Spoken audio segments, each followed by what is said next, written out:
네, 여러분 안녕하세요. 통합지원 2반 선생님입니다.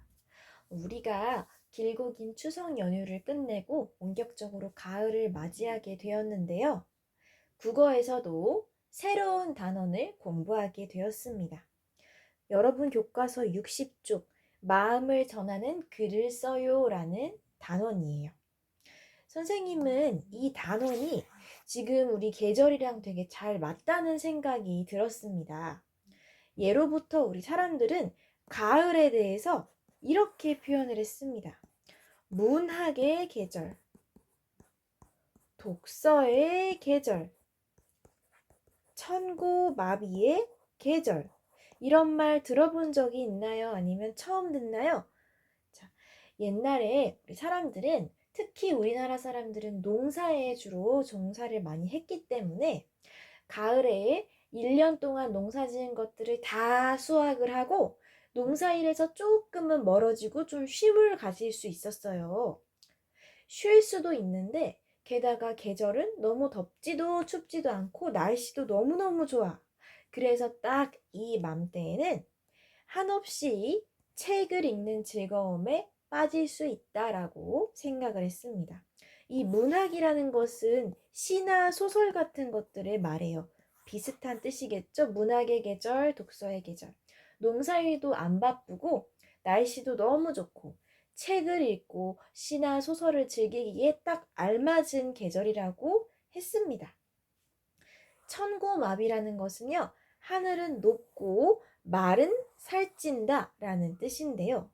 가을에는 날씨가 너무너무 좋아서 하늘이 굉장히 높게 느껴지고 또 사람들이 키우고 타고 다니는 그 말은 가을에 사람들도 여러 가지 곡식과 열매를 수확해서 풍족했지만 말에게도 당연히 먹을 것을 잘 줄 수 있었겠죠. 말도 잘 지내고 모두가 풍요롭게 지내면서 문학을 즐길 수 있는 참 좋은 계절이라고 우리 조상님들이 이야기를 했습니다. 그런데 이 가을에는 책 읽기만 좋은 게 아니라 내가 사랑하는 사람, 마음을 전하고 싶은 사람에게 편지를 쓰기에도 정말 정말 좋은 계절이에요. 사람들이 가을만 되면 시나 소설을 읽고 이 문학의 감수성에 흠뻑 빠져서 자기의 그런 울렁대는 마음을 편지로도 많이 표현했는데요. 가을만 되면 책이 더더욱 잘 팔리고 편지지와 편지 봉투가 잘 팔린다는 그런 소문이 옛날에 있었습니다. 사람들이 가을에 일에서 조금 멀어져서 어떤 문학의 즐거움을 느끼고 나의 넘쳐나는 감성을 편지로 표현할 수 있는 그런 기회를 가졌으니까 우리도 이번 가을에는 내가 마음을 전하고 싶은 사람에게 편지 한 통 보낼 수 있는 그런 감성을 갖추길 바랍니다. 이번 가을엔 책도 잘 읽고 내 마음을 전하는 편지도 쓸 수 있는 그런 어린이가 되어보도록 합시다. 우리 교과서 60쪽과 61쪽은 이번 단원에 대한 설명이 나와 있는데요. 오늘 공부할 내용은 62쪽부터예요. 한번 볼게요. 마음을 전하고 싶은 일을 떠올려 보라 라고 했는데요. 이 교과서 속 어린이는 선생님이 생각한 거랑 조금 다른 예시를 들어줬어요. 선생님은 그냥 뭐 주변 가족이나 친구들이나 학교 사람들만 생각을 했는데 우리 교과서 속 어린이는 상상도 못한 상황을 얘기했습니다. 누구한테 편지를 쓰고 싶대요? 전시 해설사한테 전시 해설사님한테 마음을 전하고 싶다고 하네요. 이 어린이는 뭐 박물관이나 미술관 같은 곳을 다니는 걸 좋아하는 친구인가 보죠? 물론 우리가 고마운 마음을 전할 분은 차고 넘칩니다. 그런데 우리가 일상 속에서 한두 번 뵌 분에게는 이렇게 손편지를 전하기 좀 쑥스러워서 편지를 쓸 일이 많이 없죠. 가까운 사람에게도 요새 편지를 쓰기보단 그냥 뭐 말 한두 마디 하거나 카카오톡이나 문자 보내고 끝이지 편지를 쓰는 건 좀 부끄럽고 오글거린다라고 표현을 하잖아요.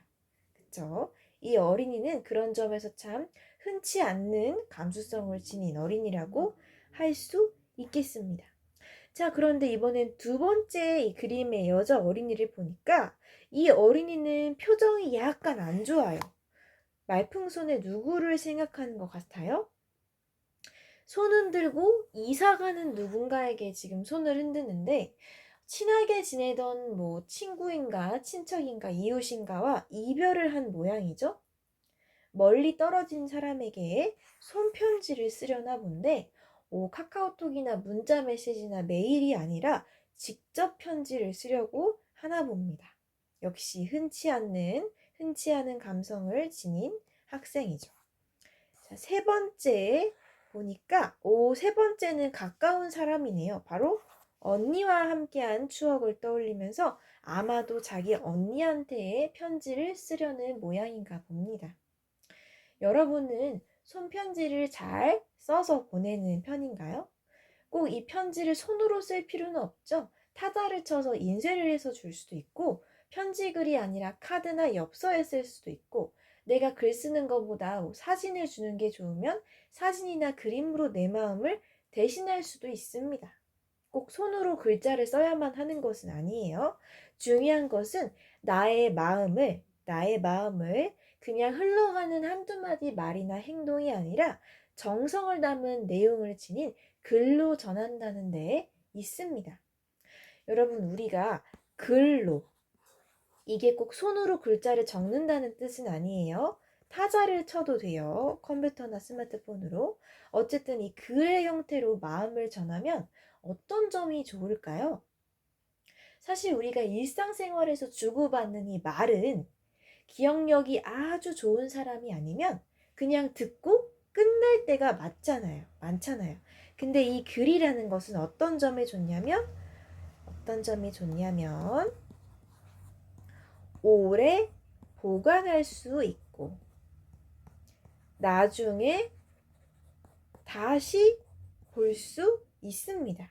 그쵸? 여러분 뭔가 편지나 그런 거 받으면 한 번 읽고 끝이 아니라 오래오래 간직하면서 5년 뒤에 보고 10년 뒤에 보고 어른이 된 뒤에도 보고 할 수 있잖아요.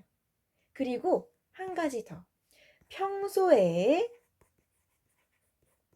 하지 못했던 말까지 글로써 전할 수 있습니다. 사실 우리가 평소에 대화를 할 때는 내가 하려던 말이 조리 있게 생각이 잘 안 나기도 하고 적당한 표현을 찾기가 어렵기도 하고 얼굴 보고 말하기가 왠지 부끄럽기도 해요. 하지만 글을 써서 혹은 컴퓨터나 스마트폰으로 타자를 쳐서 전하면 내가 평소에 전하지 못했던 깊은 속마음까지도 정리해서 보낼 수 있기 때문에 뭔가 좀 더 특별한 그런 느낌이 듭니다. 그리고 받는 사람으로 하여금 정성을 느낄 수도 있고요. 그리고 말은 내가 하면서 수정을 하기가 조금 힘들지만 이 글이라는 것은 특히 요새는 스마트폰이나 컴퓨터를 쓸 때는 실수한 것을 얼마든지 다시 고칠 수가 있겠죠. 그런 유용한 점 때문에 우리가 그냥 말로 마음을 전하는 데 그치지 않고 글로 마음을 전하는 것에 대해 이번 단원에 배우려고 합니다. 자, 63쪽과 64쪽, 5쪽을 보면 교과서에 이제 마음을 전하는 편지글의 예시가 있는데요. 이 편지글의 이 예시를 한번 보고 누가 누구에게 어떤 마음을 전하기 위해서 편지를 썼는지 한번 슬쩍 살펴보도록 합시다. 남의 편지를 읽는 게 조금 왠지 부끄러운 마음이 들지만 교과서에 나와 있는 것이니까 한번 보도록 할게요. 63쪽에 태웅이라는 애가 쓴 편지입니다. 자, 선생님의 목소리로 읽어보겠습니다. 선생님이 태웅이라고 생각해 주세요. 우리 반 친구들에게. 친구들아 안녕? 나 태웅이야. 오늘 운동회에서 있었던 일을 생각하면 아직도 가슴이 두근거려.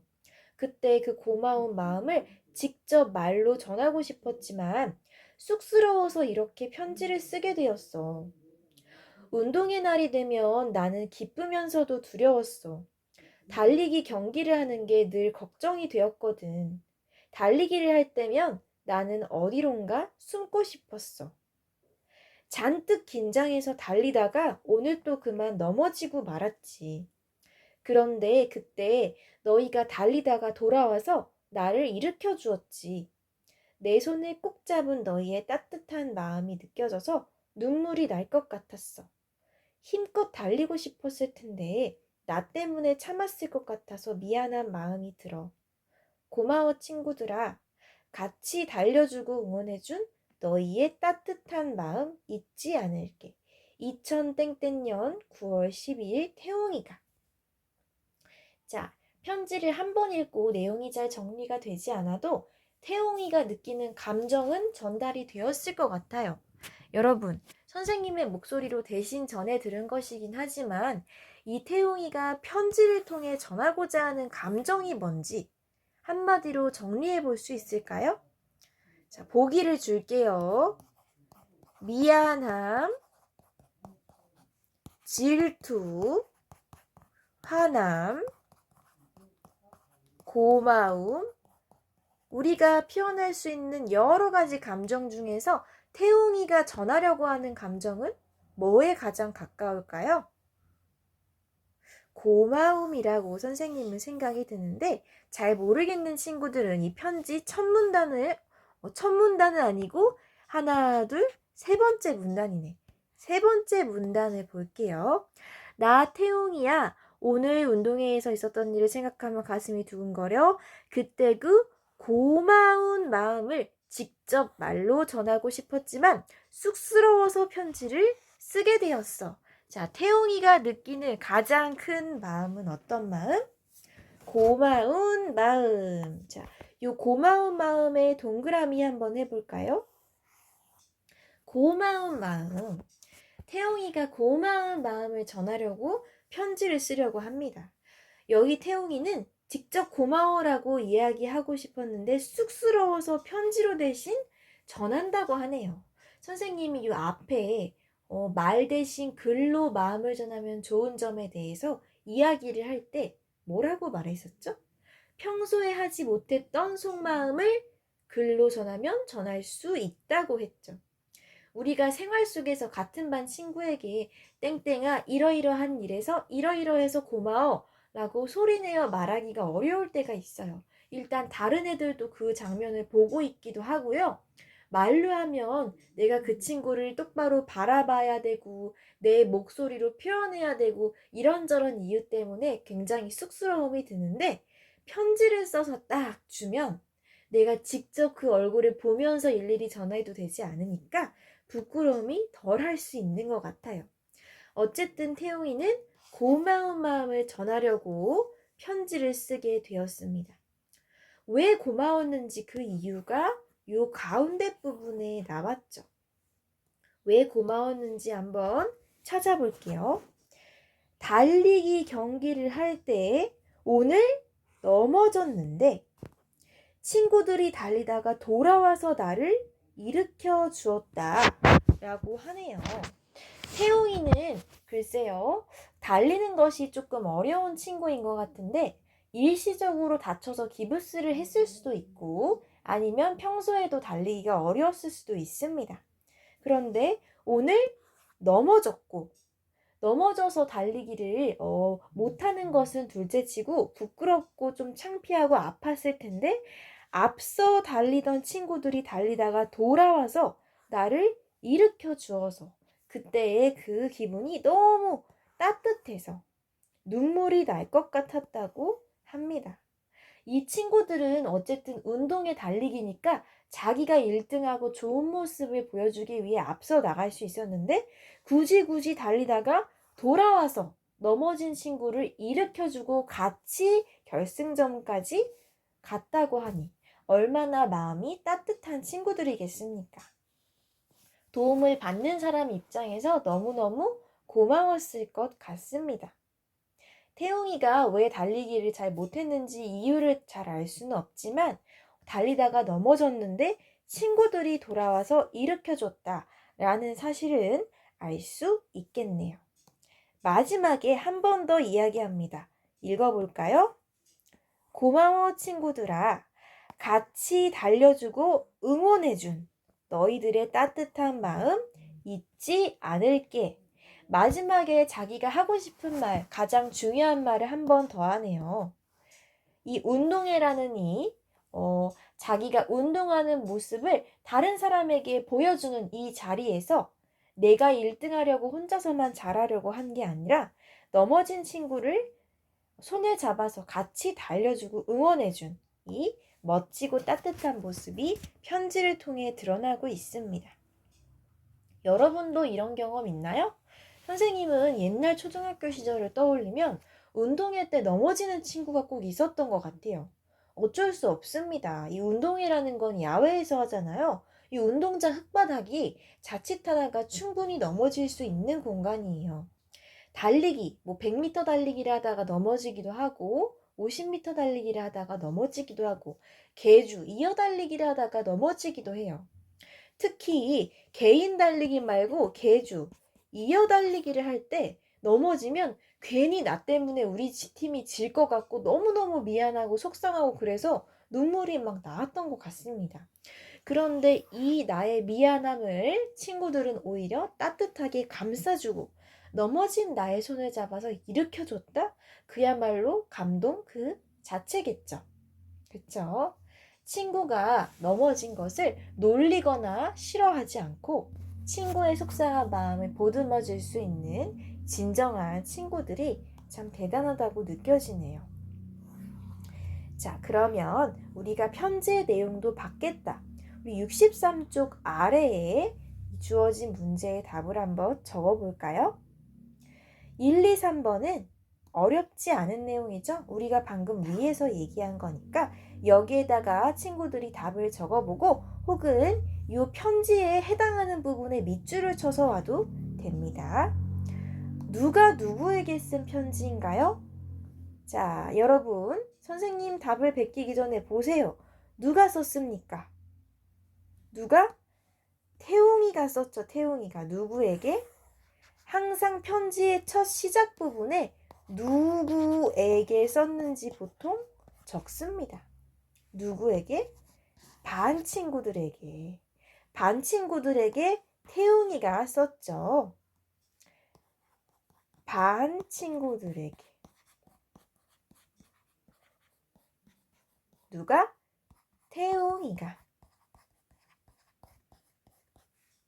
보내는 사람이 태웅이, 받는 사람은 반 친구들입니다. 자, 편지를 쓴 까닭과 그때의 마음은 편지에 드러나 있는데요. 일단 쉬운 3번부터 해결해 볼게요. 자, 태웅이가 이 편지를 통해서 전하고 싶은 마음, 가장 커다란 마음, 어떤 마음? 자기를 도와주고 토닥여준 친구들에 대한 고마운 마음을 전했습니다. 물론 친구들에게 약간은 미안한 마음도 있을 수 있고 약간은 부끄러운 마음도 있을 수 있지만 가장 큰 건 역시 고마움이었을 것 같습니다. 왜요? 왜 고마웠어요? 달리기에서 넘어진 자기를 도와준 친구들에게 고마운 마음이 든 것이죠. 편지를 쓴 까닭을 길게 적으면 자기가 넘어졌을 때 도와준 친구들에게 고마운 마음을 전하기 위해서 이렇게 길게 쓸 수도 있지만 간단하게 적어보면은 여기 위에 태웅이가 고마운 마음을 직접 말로 전하기 위해서 편지를 쓰려고 했다고 했습니다. 말로 전하려고 했는데 쑥스러워서 편지로 대신 전했다고 했습니다. 태웅이의 의견을 살려서 여기 한번 답을 써볼게요. 편지를 왜 썼어요? 고마운 마음을 전하기 위해서. 그렇죠? 고마운 마음을 전하기 위해서 썼습니다. 태웅이가 자기가 왜 편지를 썼는지 편지글에서 이야기를 하고 있기 때문에 여기에다가 이렇게 답을 적어도 되고 위에 편지에 해당하는 부분에 밑줄을 쳐서 오셔도 됩니다. 자, 우리가 이렇게 태웅이가 반 친구들에게 느낀 감정을 조리 있게 글로 설명하는 그런 편지글을 읽어보았습니다. 64쪽으로 넘어오면 태웅이가 편지에서 마음을 나타내는 낱말을 찾아 써보라고 하는데요. 이 3번에 직접 적어도 되고요. 여러분이 연필이나 색깔 있는 펜으로 마음을 나타내는 표현에 동그라미를 쳐서 오셔도 됩니다. 자, 우리 63쪽으로 넘어가서 마음을 나타내는 표현에 동그라미 먼저 한번 쳐볼게요. 자, 위에서부터 훑어보면 아직도 가슴이 두근거려. 이것도 사실 될 수는 있어요. 그쵸? 일단 해당하는 걸 다 동그라미를 쳐볼게요. 그리고 고마운 마음을 직접 말로 전하고 싶지만 쑥스러웠다. 쑥스럽다는 건 뭐예요? 약간 부끄럽고 살짝 어색한 거예요. 내가 아무 때나 친구들한테 고마워, 사랑해 이렇게 얘기하기는 조금 부끄럽잖아요. 맨날 보는 친구들이고 가까이 있는 친구들이니까 괜히 내 마음을 솔직하게 말하기가 부끄러운 거죠. 이렇게 마음을 나타내는 부분을 동그라미를 쳐볼게요. 그 다음 운동의 날이 되면 나는 기쁘면서도 두려웠어. 왜? 달리기 경기를 하는 게 늘 걱정이 되었거든. 어디론가 숨고 싶었고, 자, 쭉쭉쭉쭉 읽다 보면 눈물이 날 것 같았어. 이 표현도 마음이 정말 잘 드러나는 표현이네요. 눈물이 왜 났어요? 따뜻한 마음을 느껴져서 감동받아서 눈물이 난 거죠. 슬퍼서 온 게 아니에요. 감동받아서 눈물이 난 거예요. 마음이 찡한 거예요. 그쵸? 마음을 드러내는 표현 이렇게 동그라미를 쳐봤고 뭐 더 찾으면 사실 뭐 직접적으로 고맙다라던가 뭐 기쁘면서 두렵다, 걱정이 되었다, 미안한 마음 이렇게 더 많이 칠 수도 있지만 글쓴이 자신의 마음이 잘 드러난 표현을 꼽아본다면 선생님이 동그라미 친 이 부분을 이렇게 동그라미를 친 부분을 꼽아볼 수 있겠네요. 눈물이 날 것 같았다. 자, 이렇게 선생님이 동그라미를 쳐봤고 마음을 나타내는 낱말을 찾아서 써보라고 하는데 엄청 많았죠? 선생님은 여기 위에 동그라미 쳤던 게 우리가 쉽게 쓰지 않는 편지 글에서만 드러나는 그런 좀 진솔한 진지하고 솔직한 표현들만 꼽은 거라서 여기에 좀 추려서 써보도록 하겠습니다. 아까 위에 동그라미 친 걸로 대신해도 돼요. 3번에 다시 한번 쓸 수 있는 친구들은 여기 한번 적어보세요. 자, 쑥스러웠다라는 거. 또 눈물이 날 것 같았어. 눈물이 날 것 같았다. 왜? 감동받아서. 그쵸? 이거 말고도 여러 개 있었어요. 뭐 가슴이 두근거려.